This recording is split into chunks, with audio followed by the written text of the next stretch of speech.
Es-tu un enfant de Dieu ou alors un esclave de Dieu?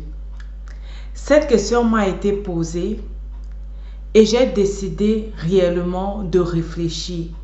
Je veux t'assurer que la réflexion n'a pas été facile parce que je pensais être une chose, mais les actes que je pose me prouvent que je suis plutôt une autre chose. Tu vas en savoir plus, alors reste scotché.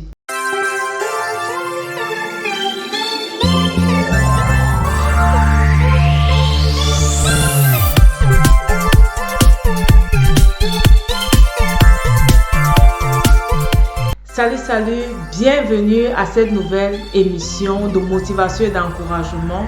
Nous sommes sur Vie de gratitude et je suis ta motivatrice spirituelle en ligne, Myriam Tapso.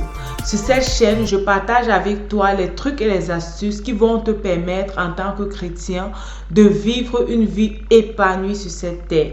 Une vie épanouie sur le plan financier, une vie épanouie sur le plan spirituel et une vie épanouie sur le plan familial. Voilà les trois aspects que j'aborde sur cette chaîne Vie de gratitude. Si tu es intéressé et tu veux réellement vivre cette vie épanouie dans l'un des domaines que j'ai cités, alors n'hésite pas de t'abonner à cette chaîne et surtout de cliquer sur la cloche de notification pour être informé lorsque je publie une nouvelle vidéo de motivation et d'encouragement. Alors, es-tu un enfant de Dieu ou alors es-tu un esclave de Dieu? Lorsque cette question m'a été posée, je pensais évidemment déjà savoir qui est-ce que j'étais. Mais lorsque j'ai commencé à analyser en fait quelle est la différence entre un enfant de Dieu et un esclave de Dieu, j'ai réellement été choquée de réaliser que je pensais être un enfant de Dieu, pourtant j'avais les attitudes qui faisaient de moi un esclave de Dieu. Quelle est la différence réellement entre un enfant et un esclave? L'enfant a les droits et les devoirs, mais l'esclave a juste les devoirs. L'esclave est plus conscient de ses devoirs. Peut-être l'esclave peut avoir quelques droits, ok? Peut-être le droit à la vie, le droit à la nutrition, le droit à un salaire, mais l'esclave est plus conscient de ses devoirs. Alors que l'enfant est plus conscient de ses droits, n'est-ce pas? L'enfant est plus conscient de ses droits. Mais tirer une conclusion comme je suis un enfant de Dieu ou alors non, je pense plutôt que je suis un esclave de Dieu. L'apôtre Paul se présente dans la Bible comme l'esclave du Seigneur.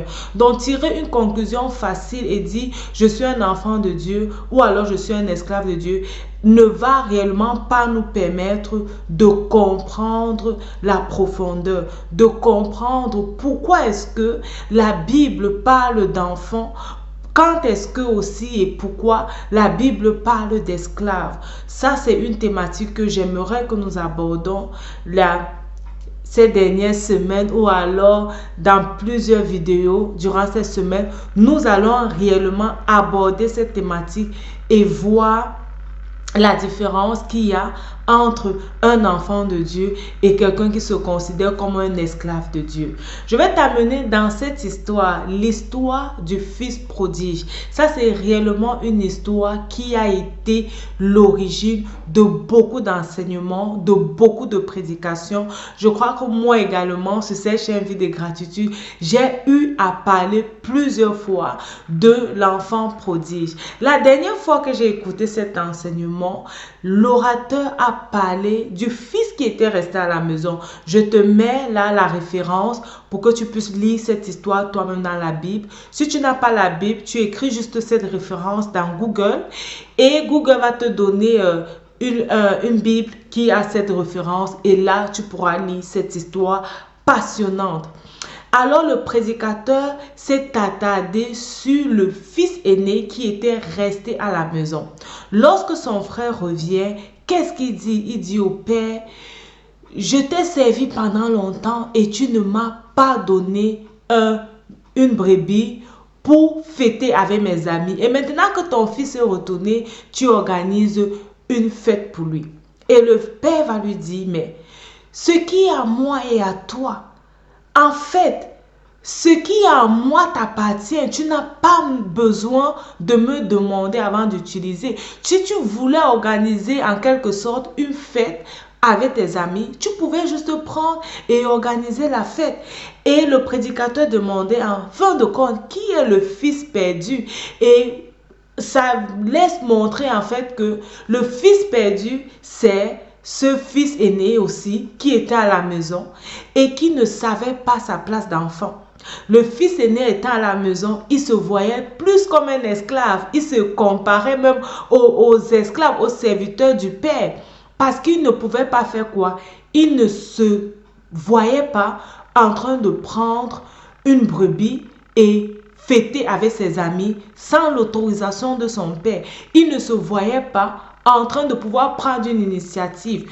Peut-être l'initiative que son frère avait déjà prise avait fait qu'il comprenne que le père était déçu et qu'il ne pouvait pas se permettre de telles choses.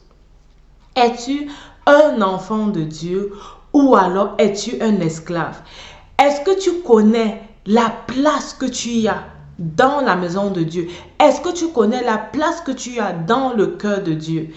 Si tu ne connais pas cette place, ça va réellement empiéter ta relation avec Dieu.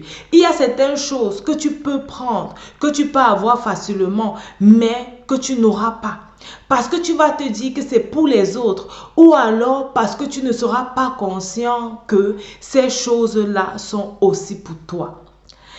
Lorsque cette question m'a été posée, vraiment, je vous dis, je me suis moi-même demandé, est-ce que je suis un enfant de Dieu ou alors je suis un esclave de Dieu? Les actes que tu poses au quotidien dans ta relation avec Dieu montrent en fait si tu es un enfant de Dieu ou alors si tu es un esclave de Dieu. Je vais te laisser le temps de réfléchir et de voir vraiment dans quel niveau est-ce que tu te situes dans ta relation avec Dieu. Et nous allons venir dans les prochaines vidéos comprendre en fait c'est quoi un enfant, comprendre en fait c'est quoi un esclave, pour te permettre, en fonction de la position que tu veux prendre, de pouvoir mieux te situer. Là, tu ne vas plus te situer en fonction de ce que les autres disent, en fonction de ce que les autres pensent, mais tu vas te situer en fonction de ce que toi tu veux. Ce qui est sûr que Dieu te voit et Dieu te considère, ok? Dieu te voit et te considère. On va aller encore dans cette étude et voir en fait comment est-ce que Dieu nous considère. Beaucoup de chrétiens, beaucoup de personnes souffrent réellement dans leur vie chrétienne, dans leur relation avec Dieu, parce qu'ils n'ont pas compris leur position. Certaines personnes vont te parler de ton identité. Si tu n'es pas conscient de ton identité, ok, en Christ, tu vas vivre réellement une vie chrétienne pénible. Tu vas vivre réellement une vie chrétienne difficile. Et ça, ce n'est pas le plan de Dieu pour toi. Alors, reste connecté, abonne-toi à cette chaîne Vie de gratitude et ensemble, nous allons comprendre le plan de Dieu pour nous et nous pourrions répondre avec certitude à cette question. Est-ce que je suis un enfant de Dieu ou alors suis-je un esclave de Dieu? Rappelle-toi, ta vie c'est un don de Dieu et la façon dont tu la vis c'est un don que tu fais à Dieu. Que Dieu te bénisse et à la prochaine sur Vie de gratitude. Bye bye.